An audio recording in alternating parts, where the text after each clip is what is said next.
ക്രിസ്മസിന്റെ ഒരുപാട് വിശേഷങ്ങൾ പറയാനുണ്ട്. അതൊക്കെ ഞാൻ വരുന്ന എപ്പിസോഡുകളിൽ പറയാം. അതിന് മുമ്പ് ഇന്ന് എനിക്കൊരു ഗസ്റ്റ് ഉണ്ട്. ഒരു യൂട്യൂബറാണ്. പിന്നെ നിങ്ങളെല്ലാവരും അറിയുന്ന ഒരു ഫേമസ് ആയിട്ടുള്ള ഒരാളാണ് കേട്ടോ.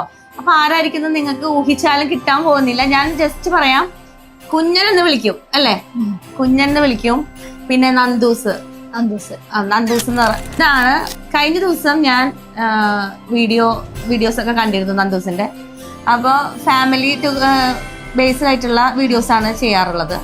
അപ്പൊ ഹസ്ബൻഡും വൈഫും കൂടി. ഹസ്ബൻഡിനെ ഞാൻ എന്താ പറയാ, ഹസ്ബൻഡ് ഭയങ്കര സപ്പോർട്ടാണ്. അപ്പൊ ഹസ്ബൻഡിന്റെ സപ്പോർട്ട് കൊണ്ടാണ് നന്ദൂസ് ഇങ്ങനെ എന്താ പറയാ വ്ളോഗൊക്കെ ചെയ്ത് നടക്കുന്നത്. അപ്പൊ എനിക്ക് പറയാനുള്ളത്, എൻ്റെ ഒരു ചാനലില് എനിക്ക് ശരിക്കും ഭാഗ്യമാണ് ഇങ്ങനെ ഒരാളെ വന്നതും, എനിക്ക് ഗസ്റ്റ് ആയിട്ട് വന്നതും. എനിക്ക് ശരിക്കും ലക്കിയെ തന്നെയാണ്. ക്രിസ്മസ് ആയിട്ട് ഇങ്ങനെ ഒരു ഗസ്റ്റിനെ കൊണ്ടുവരാൻ സാധിച്ചാല് എനിക്ക് എന്താണ് ഹസ്ബൻഡിനോടും നന്ദൂസിനോടും ഒരുപാട് നന്ദിയുണ്ട്. എന്താണ് ക്രിസ്മസിന് നന്ദൂസിന്റെ പ്ലാൻ എന്താണ്?